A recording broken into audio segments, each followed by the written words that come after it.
저는 윤경희입니다. 올해 68이죠. 40년 넘게 이 전통 한과점 경희당을 운영해 왔어요. 새벽 4시면 일어나서 쌀을 씻고 팥을 삶고 기름 온도를 재며 하루를 시작합니다. 제 손끝에서 나오는 유과 하나하나가 예술품이라고 자부해요. 손님들이 경희당 한과는 정말 다르다고 하실 때마다 가슴이 뿌듯했죠. 명절 때면 새벽부터 줄이 서고 전국에서 택배 주문이 밀려들어요. 남편 없이 혼자 아들 키우면서도 이 가게 하나로 준호를 대학까지 보냈거든요. 엄마, 요즘엔 젊은 사람들이 한과 안 찾잖아요. 준호가 또 이런 소리를 합니다. 옆에서 며느리 미영이 고개를 끄덕이죠. 그러니까 우리가 가게를 좀 현대식으로 바꿔보면 어떨까 해서요. 카페 분위기로 만들고 한과도 예쁘게 포장해서. 미영의 목소리에는 이미 확신이 담겨 있었어요. 마치 이 가게가 벌써 자기 것인 양 말하는 거죠. 그런데 저는 그때 딱히 기분이 나쁘지 않았어요. 아들 내외가 제 뒤를 이으려고 하는 거니까요. 아직 내가 죽지도 않았는데 벌써 그런 걱정을 하네. 농담처럼 말했지만 준호는 진지한 표정이었습니다. 엄마 나이도 생각하셔야죠. 이제 좀 편하게 사시고 가게는 우리가 맡을게요. 그런데 그 순간 전화가 울렸어요. 정분이었죠. 제 평생 친구, 아니 친자식보다 더 가까운 사람이었습니다. 저희는 20살 때부터 같은 시장에서 장사를 시작했어요. 정부는 반찬 가게, 저는 한과점이었죠. 새벽에 같이 일어나고 저녁에 같이 장사를 정리하고 힘들 때마다 서로 의지했습니다. 정부는 자식이 없었어요. 그래서 저를 더 끔찍하게 여겼죠. 제가 혼자 준호를 키울 때도 정분이 얼마나 도와줬는지 몰라요. 준호 학비가 부족할 때 선뜻 빌려주고 제가 아플 때면 가게까지 대신 봐주고 경희야, 나 병원에서 검사 받았는데. 전화 너머 정분의 목소리가 떨리고 있었어요. 그 순간 가슴이 철렁 내려앉았습니다. 50년을 같이 살아온 친구의 목소리에 담긴 두려움을 어떻게 못 알아챌 수 있겠어요. 뭔 소리야? 뭐가 어떻다는 거야? 암이야. 그런데 좀 늦게 발견됐다고 하네. 그날 저녁 저는 정분 집에 가서 밤새 울었습니다. 세상에서 가장 소중한 사람을 잃게 될 수도 있다는 현실이 받아들여지지 않았어요. 정부는 오히려 저를 달래주더군요. 괜찮다, 경희야. 우리 이만큼 살았으면 됐잖아. 하지만 저는 절대 포기할 수 없었어요. 정분의 두 병을 옆에서 지켜보겠다고 다짐했습니다. 그게 친구의 도리라고 생각했거든요. 정분의 병세는 예상보다 빨리 악화됐어요. 여름부터 시작된 투병이 겨울을 넘기지 못했습니다. 그 추운 1월 어느 날 정분이 세상을 떠났다는 연락을 받았어요. 전화를 받는 순간 다리에 힘이 빠져서 주저앉았습니다. 50년을 함께한 친구가 이제 정말 없다는 게 믿어지지 않았어요. 눈물이 쏟아져 나왔죠. 엄마, 무슨 일이에요? 준호가 놀라서 달려왔습니다. 저는 정분이 돌아가셨다는 소식을 전했어요. 아, 그러시구나. 안타깝네요. 그런데 준호의 반응이 너무 차가웠어요. 마치 이웃집 강아지가 죽었다는 소식을 듣는 것 같았습니다. 저는 그 순간 뭔가 서늘한 기분을 느꼈어요. 준비해라. 같이 장례식장에 가자. 예? 엄마, 꼭 가야 해요? 미영이 끼어들었습니다. 코로나도 아직 끝나지 않았는데 굳이 그런 곳에 가시면, 그리고 정분 할머니 가족들도 있을 거 아니에요. 가족이 누가 있어? 정분이는 혼자 살았단 말이야. 그래도 조카나 누구라도 있을 거잖아요. 엄마가 나설 일은 아닌 것 같은데. 미영의 말에 화가 났지만 꾹 참았어요. 준호에게 기대를 걸어봤죠. 준호야, 네가 어릴 때 정분 이모가 얼마나 너를 예뻐했는지 기억 안 나냐? 기억은 하지만 엄마, 저 이번 주에 대기업 납품 계약 미팅이 있어요. 정말 중요한 건이라서 못 빼겠어요. 그 순간 가슴이 무너져 내리는 기분이었어요. 제가 평생 가장 소중하게 여긴 친구의 마지막 길을 아들조차 함께하지 않겠다는 거였으니까요. 알겠다. 나 혼자 갈 테니까 너희는 할 일 해라. 장례식장에 도착했을 때 더 충격적인 광경이 기다리고 있었어요. 정분의 조카들은 모두 지방에 살고 있어서 하루 일정으로 다녀갔고 상주는 대학생인 손녀 하나뿐이었습니다. 그 어린아이가 혼자서 조문객들을 맡고 있더라고요. 할머니. 정분의 손녀 지은이가 저를 보자마자 눈물을 터뜨렸어요. 할머니가 항상 경희 할머니 얘기를 하셨어요. 경희 언니가 있어서 얼마나 든든한지 모른다고. 그 말을 듣는 순간 눈물이 주르륵 흘러내렸습니다. 정분이 세상을 떠나는 순간까지도 저를 생각해줬다는 게 고마우면서도 슬펐어요. 지은아, 너 혼자 이런 일 다 하면 안 되지. 할머니가 도와줄게. 그날부터 사흘 동안 저는 장례식장에서 지은이와 함께 있었어요. 조문객들 접대하고 음식 준비하고 정분의 마지막 길을 정성껏 준비했습니다. 지은이는 제게 할머니 덕분에 할머니를 제대로 보내드릴 수 있었다. 고 고맙다며 울었어요. 집에 돌아왔을 때 준호와 미영은 태연하게 저녁을 먹고 있었습니다. 엄마, 고생하셨어요. 그런데 장례는 잘 치러졌나요? 잘 치러졌다. 짧게 대답하고 방에 들어갔어요. 그들의 무관심이 가슴을 찌르더군요. 제가 평생 가족처럼 여긴 사람의 죽음 앞에서 이렇게 차갑게 굴 수 있다는 게 믿어지지 않았습니다. 정분을 떠나보낸 후 제 몸이 급격히 안 좋아졌어요. 혈압이 오르락 내리락하고 당뇨 수치도 엉망이 됐습니다. 50년 넘게 새벽 4시에 일어나던 몸이 갑자기 말을 안 듣더라고요. 엄마, 이제 좀 쉬셔야 해요. 준호가 걱정스러운 표정으로 말했어요. 그런데 왜일까요? 그 말에서 진짜 걱정보다는 다른 의도가 느껴졌습니다. 가게 일도 너무 무리하지 마시고 우리가 도와드릴게요. 미영이 덧붙였죠. 그러더니 다음 날부터 가게에 나와서 이것저것 만지기 시작했어요. 어머님, 요즘 손님들이 사진 찍기 좋아하잖아요. 진열 때도 좀 예쁘게 꾸미고 SNS 홍보도 해보면 어떨까요? 미영은 스마트폰으로 가게 곳곳을 찍어댔어요. 그러더니 인터넷에서 카페, 인테리어 사진들을 보여주며 이런 식으로 바꿔보자고 하더군요. 우리 한과는 맛으로 승부하는 거야. 거칠애가 중요한 게 아니라. 어머님, 요즘 세상이 바뀌었어요. 맛만 좋으면 뭐해요. 사람들이 안 오는데. 젊은 사람들은 분위기도 중요하게 생각한다고요. 미영의 말에 일리가 있다는 걸 인정하긴 했어요. 하지만 왠지 불안했습니다. 제가 평생 지켜온 전통을 너무 쉽게 바꾸려고 하는 것 같았거든요. 그래도 한과 만드는 방식까지 바꾸면 안 된다. 당연하죠. 어머님 레시피는 그대로 두고 포장이나 매장 분위기만 바꾸는 거예요. 하지만 며칠 후 미영이 주문한 예쁜 포장지와 리본들을 보니 마음이 복잡했어요.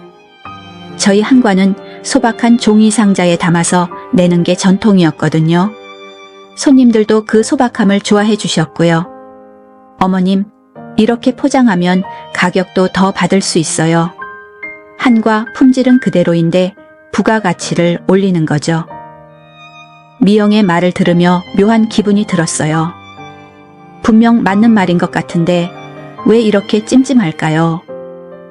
그러던 어느 날 단골 손님 한 분이 이상한 말씀을 하셨어요. 사장님, 요즘 젊은 며느리분이 인터넷에 가게 소개를 많이 올리시던데 거기서 리모델링 계획 얘기하시더라고요. 리모델링 계획이요? 네, 전통 한과점을 모던한 카페 스타일로 바꾸실 거라고. 그런데 진짜 그러시는 건가요? 그때까지만 해도 저는 단순히 포장만 예쁘게 하는 줄 알았어요.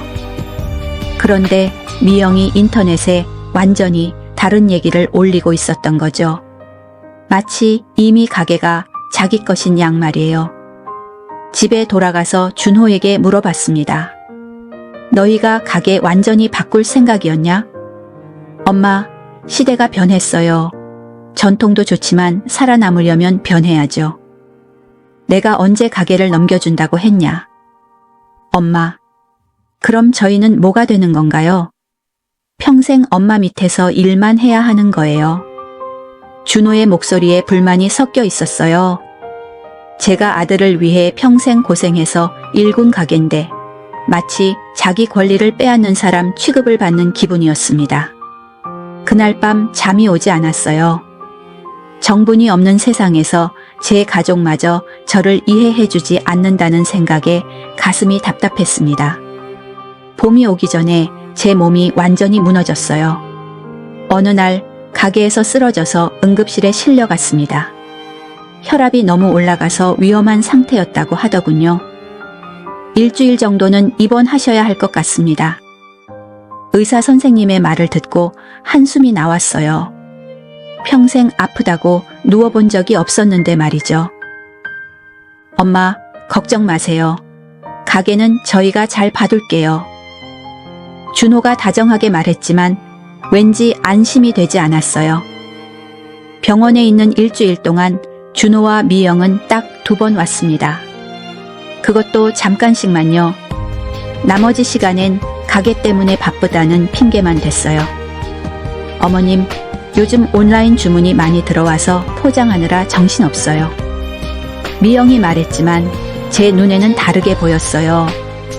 병문안을 와서도 가게 얘기만 하고 제 몸 상태는 대충 물어보고 마는 거죠. 정작 매일 찾아온 건 지은이었어요. 정분의 손녀 말이에요. 할머니, 괜찮으세요? 제가 죽 끓여왔어요. 지은이는 대학교 수업이 끝나면 병원으로 달려와서 제 곁에 앉아 있었어요. 가끔 과제를 가져와서 병실에서 하기도 하고 제가 심심해하면 재미있는 얘기도 해주고요. 지은아, 네가 왜 이렇게까지 해주냐? 할머니가 저희 할머니 마지막까지 지켜주셨잖아요. 이제 제가 할머니를 챙겨야죠. 20살밖에 안 된 아이가 이런 말을 하는데 제 마음이 찡했어요. 반면에 40이 넘은 제 아들은 어떤가요?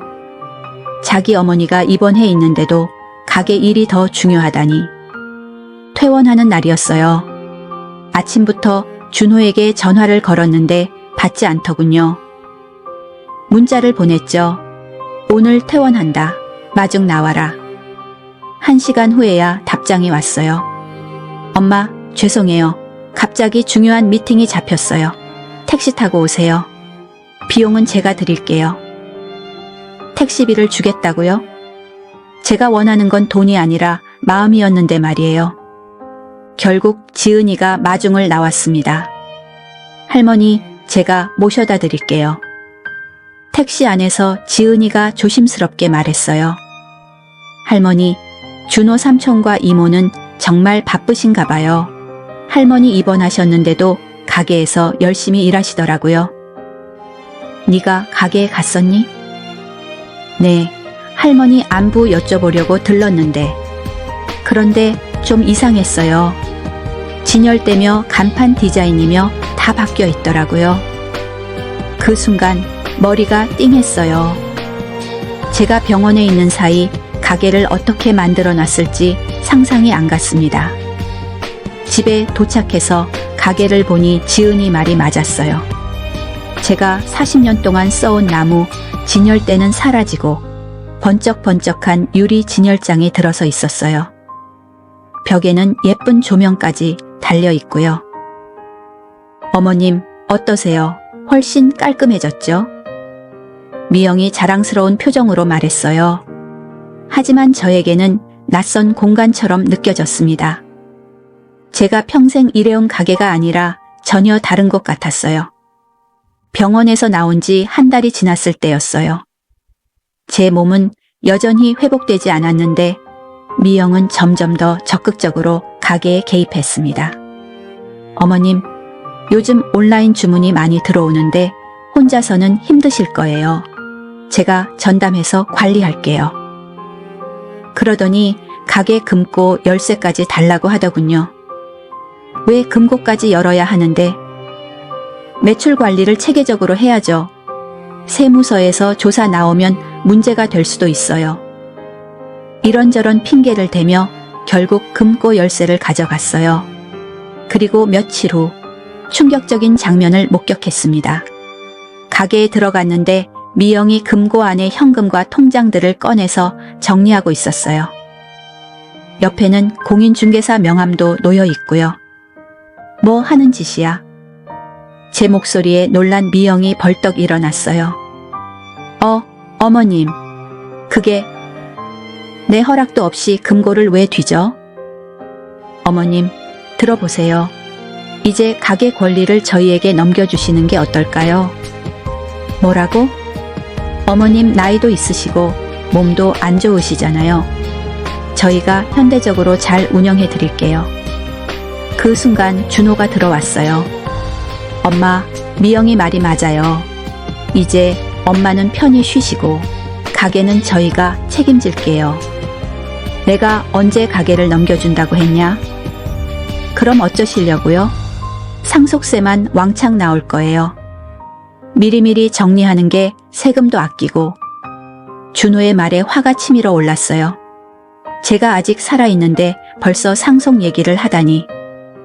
그리고 솔직히 말하면 미영이 입을 열었어요. 어머님도 이제 요양원에서 편히 지내시는 게 어떨까요? 저희가 좋은 곳으로 알아봤어요. 요양원이라고? 네, 간병인도 있고 의료진도 상주하고 어머님 건강 생각하면 그게 최선이에요. 그 순간 모든 게 이해됐어요. 이 사람들의 진짜 계획이 뭔지 말이에요. 저를 요양원에 보내고 가게를 완전히 자기들 것으로 만들려는 거였습니다. 사실 저희 계획은 미영이 실수로 말을 이었어요. 어머님 요양원 보내드리고 가게는 완전히 리모델링해서 젊은 층 타겟으로 브랜딩을 새로 하는 거거든요. 그 말을 듣는 순간 온몸에 소름이 돋았어요. 제가 평생 피땀 흘려 일군 가게를 자기들 마음대로 바꾸고 저는 요양원에 처박아둘 계획을 세우고 있었던 거죠. 그래, 좋은 생각이네. 저는 의외로 차분하게 말했어요. 미영과 준호가 어리둥절한 표정을 지었죠. 정말 괜찮으세요? 괜찮다. 다 알아서 해라. 저는 조용히 방으로 들어갔어요. 그리고 그 순간 결심했습니다. 이제 진짜 모든 걸 정리할 때가 왔다고 말이에요. 다음 날부터 저는 비밀리에 움직이기 시작했어요. 먼저 부동산 중개사무소에 갔습니다. 사장님, 금매로 내놓으실 거면 시세보다 좀 낮춰야 해요. 상관없다. 빨리 처분하고 싶어. 가게와 집 모두 금매로 내놓았어요. 입지가 워낙 좋아서 일주일 만에 계약이 성사됐습니다. 은행에도 갔어요. 평생 모은 예금, 적금, 국채까지 전부 해지했습니다. 놀란 은행 직원이 괜찮으시냐고 물어봤지만 저는 단호했어요. 내 돈 내가 어떻게 하든 상관없잖아. 금고에 보관하던 금반지, 금팔찌, 비녀들도 모두 귀금속상에 팔았어요. 시어머니가 물려주신 것들도 있었지만 이제 필요 없었습니다. 어차피 며느리는 전통 같은 건 관심도 없으니까요. 가장 중요한 건 변호사 사무실에 가는 일이었어요. 유언장을 작성하고 싶습니다. 유언 내용이 어떻게 되시나요? 전 재산을 두 곳에 나눠서 기부하고 싶어요. 절반은 정분의 손녀 김지은에게, 나머지 절반은 소외계층 청소년 장학재단에요. 변호사가 놀란 표정을 지었어요.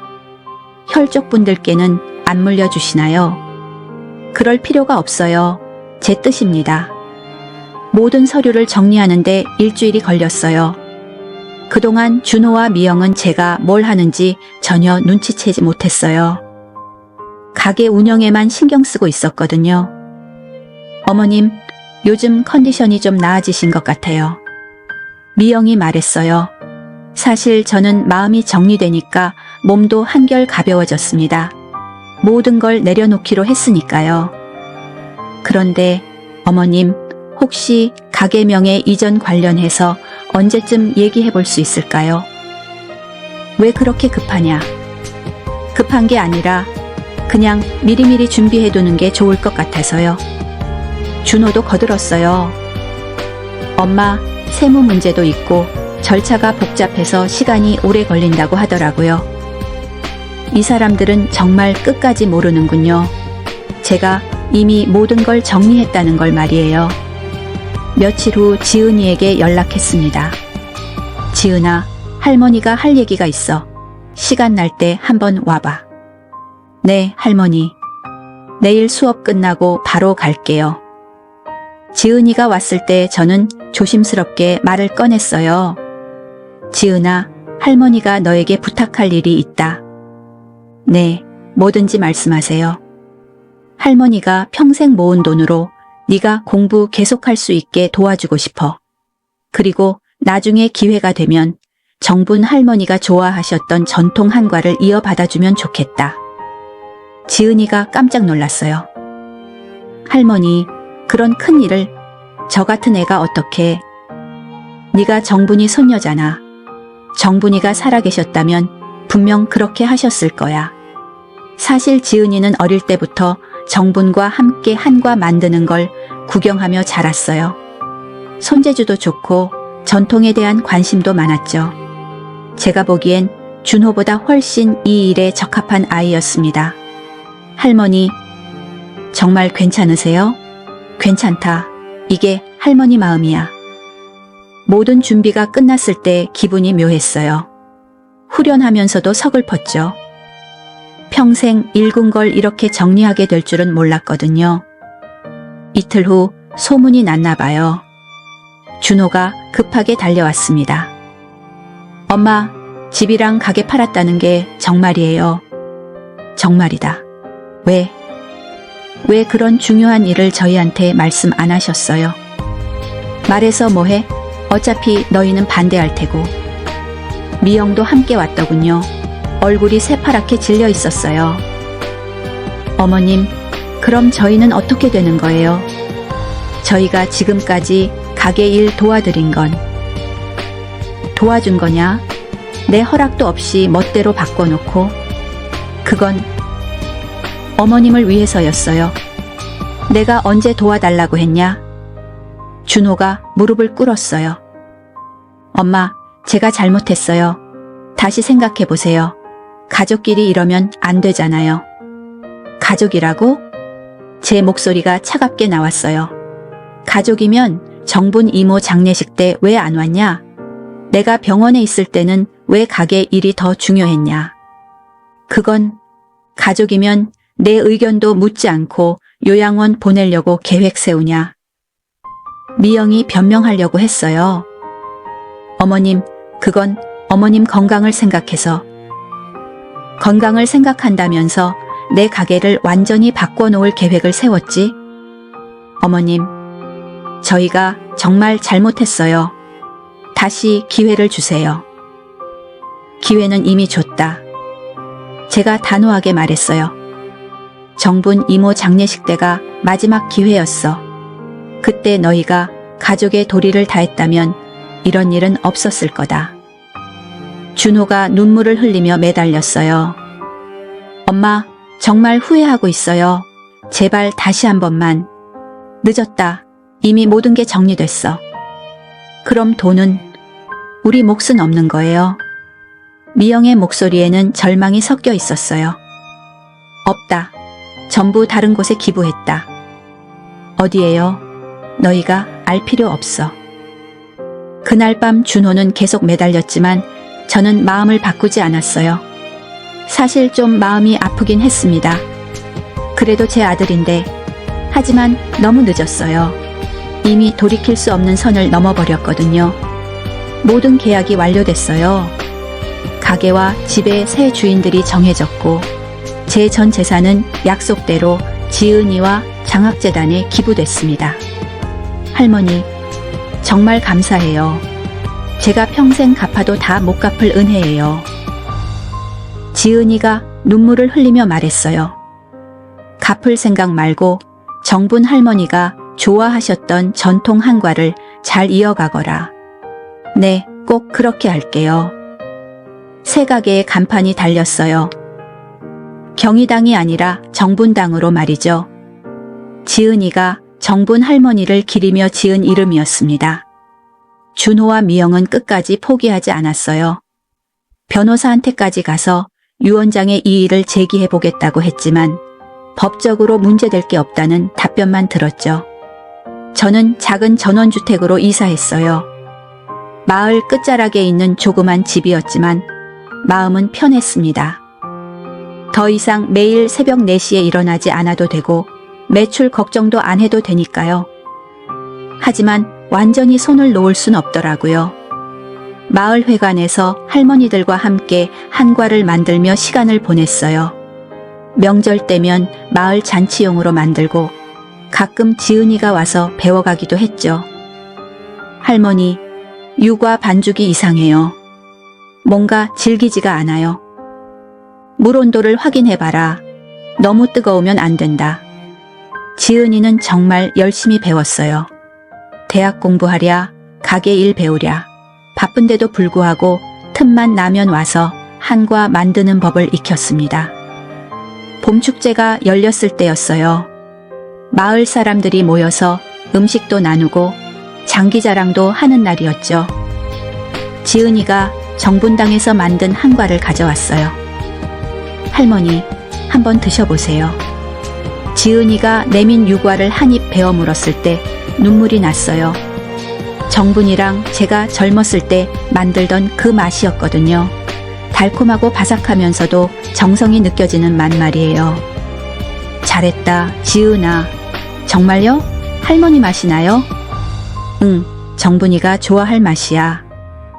그날 밤 집에 돌아와서 정분 사진을 보며 생각했어요. 제가 한 일이 정말 옳았을까?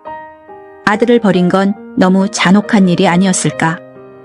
하지만 마음을 다잡았습니다.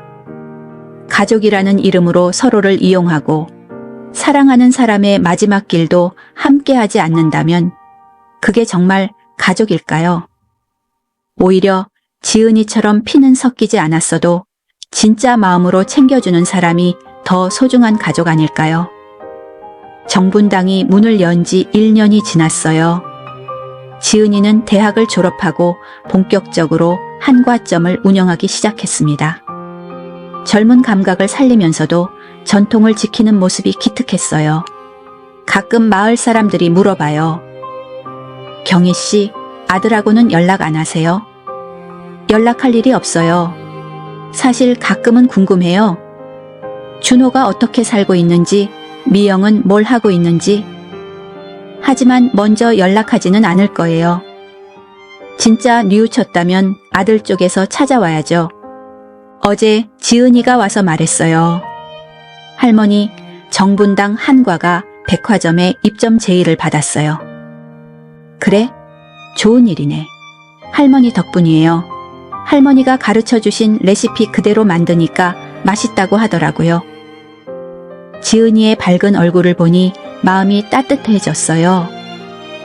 제가 평생 지켜온 전통이 이렇게 이어질 수 있어서 기뻤습니다. 피는 섞이지 않았어도 마음이 이어진 가족이 있어요. 그리고 그 가족을 지키는 일만큼 달콤한 복수는 없다는 걸 이제 알겠어요. 제가 선택한 길이 옳았다고 생각합니다.